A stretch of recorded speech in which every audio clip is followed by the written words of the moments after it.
হিন্দু সনাতন ধর্মে ফুল শুভ শক্তির প্রতীক। ফুলের সৌন্দর্য ও সুগন্ধ ঘর থেকে নেগেটিভ এনার্জি দূর করে।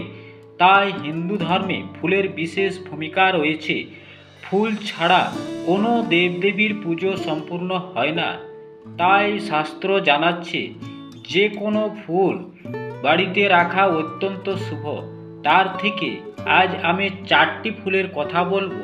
শাস্ত্র অনুসারে এই ফুলগুলি বাড়িতে থাকলে অশুভ শক্তি সরে যায় এবং এই ফুলগুলি ঘরে থাকলে মা লক্ষ্মী খুশি হয়ে মা লক্ষ্মীর আশীর্বাদে সেই ঘরে সুখ শান্তি অক্ষয় থাকে।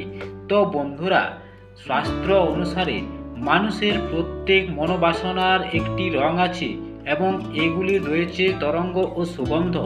এই সবগুলি আমরা কোনো ফুলের মধ্যেই পেয়ে থাকি। সেই কারণেই মনের ইচ্ছা পূরণ করার ক্ষেত্রে ফুলের উল্লেখযোগ্য ভূমিকা রয়েছে, তাই জানাচ্ছে শাস্ত্র। তো বাস্তুশাস্ত্র বলছে যে আর কিছু না হলেও অন্তত এই 4টি ফুল আপনাকে ঘরে রাখার কথা বলা হয়েছে। এই ফুলগুলির সুগন্ধে ও সৌন্দর্যে আকৃষ্ট হন স্বয়ং মা লক্ষ্মী এবং মাতা লক্ষ্মীর আশীর্বাদে সেই সংসারে কখনোই অর্থ অভাব হয় না। এটা স্বয়ং শাস্ত্রে উল্লেখিত। তাই যে ঘরে এই 4টি ফুল গাছ থাকবে সেই ঘরে মা লক্ষ্মী নিজে অবস্থান করেন এবং সেই ঘরে মাতা লক্ষ্মীর আশীর্বাদে কোনোদিন কোনো ধরনের আর্থিক সমস্যা থাকতে পারে না। তো বন্ধুরা, শাস্ত্র কি সেই 4টি ফুলের কথা বলেছে? তাহলে চলুন সেই আমি 4টি ফুল গাছের কথা আমি আপনাদের ফুল গাছ সম্পর্কে জানাই। তাই গুরুত্বপূর্ণ তথ্য দেখার জন্য সম্পূর্ণ ভিডিওটি দেখুন। সর্বপ্রথম হলুদ গাঁদা ফুল। শাস্ত্র বলছে ঘরে রাখার জন্য সেরা ফুল হলো হলুদ গাঁদা ফুল। এই ফুল ভগবান শ্রীহরি বিষ্ণু নারায়ণের অত্যন্ত প্রিয়। তাই প্রতি শুক্রবার টাটকা গাঁদা ফুল দিয়ে ঠাকুরের পুজো করুন। বিশেষ করে শ্রীহরি ভগবান বিষ্ণু নারায়ণকে শুক্রবার গাঁদা ফুল দিয়ে পুজো করলে বিষ্ণুর পাশাপাশি সন্তুষ্ট হন মা লক্ষ্মীও। আর সেই সাথে বলা হয়েছে যে লাল গোলাপ ঘরে থাকা অত্যন্ত শুভ। স্বামী স্ত্রী সবার ঘরে এক গোছা টাটকা লাল গোলাপ রাখলে তাদের মধ্যে সম্পর্কে প্রেম প্রীতি সম্পর্ক বৃদ্ধি পায়।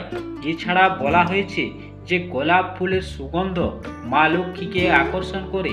তাই লক্ষ্মীকে খুশি করতে তাকে অবশ্যই গোলাপ ফুল নিবেদন করুন। মা লক্ষ্মীর পুজোয় গোলাপ ফুল অবশ্যই দেবেন।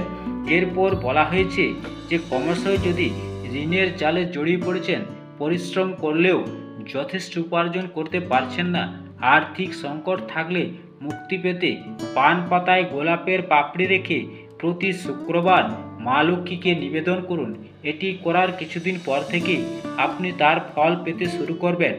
এরপর হচ্ছে বন্ধু টগর ফুল। টগর ফুল মা লক্ষ্মীর অত্যন্ত প্রিয়। তাই বাড়িতে টগর ফুল অবশ্যই টগর ফুলের গাছ রাখুন এবং প্রতিনিয়ত টগর ফুল দিয়ে মা লক্ষ্মীর পুজো আরাধনা করুন এবং মা লক্ষ্মীর চরণে টগর ফুল নিবেদন করুন। লাল জবা। মা কালীর অত্যন্ত প্রিয় এই লাল জবা ফুল। সেই কারণে বাড়িতে জবা ফুল থাকা অত্যন্ত শুভ বলে মনে করা হয়। বাড়ির মূল দরজা বা সদর দরজার বাইরে জবা ফুলের গাছ লাগানোর কথা শাস্ত্র বলছে। এরকম জায়গায় জবা ফুল রাখা ভালো যাতে সকাল দিক থেকে সেখান পর্যন্ত সূর্যের কিরণ পড়ে। আর প্রতিদিন জবা গাছে জল দিতে ভুলবেন না। যদি আপনার কোনো সমস্যা থাকে তাহলে প্রতি শনিবার মা কালীকে একটি লাল জবা ফুল নিবেদন করুন। দেখবেন আপনার সৌভাগ্যে যেন চমক লাগবে। তাই শাস্ত্রের উল্লেখিত কথা বা বাস্তুশাস্ত্র জ্যোতিষশাস্ত্রের উল্লেখিত কথা, এই যে 4টি ফুল গাছের কথা আমি আপনাদেরকে বললাম, যদি আপনারা এই ফুল গাছগুলি বাড়ির মধ্যে প্রতিস্থাপন করে লাগিয়ে রাখতে পারেন তাহলে মাতা লক্ষ্মীর কৃপায় আপনার বাড়ি থেকে কোনো দিন কোনো ধরনের অশুভ শক্তি প্রবেশ করতে পারবে না। সেই সাথে বাড়িতে কোনো ধরনের আর্থিক সমস্যা থাকবে না। তো বন্ধুরা, ভিডিওটি ভালো লাগলে লাইক অবশ্যই করবেন, কমেন্টে জয় মা লক্ষ্মী লিখতে ভুলবেন না। চ্যানেলে নতুন হয়ে থাকলে চ্যানেলটিকে সাবস্ক্রাইব করে পাশে থাকুন, কারণ প্রতিনিয়ত এই ধরনের গুরুত্বপূর্ণ তথ্য আমার চ্যানেলে আপনারা প্রতিনিয়ত পেয়ে যাবেন। চ্যানেলটিকে ফলো করতে ভুলবেন না। সকলে ভালো থাকুন, সুস্থ থাকুন। পরের ভিডিওতে আবার দেখা হবে। ধন্যবাদ।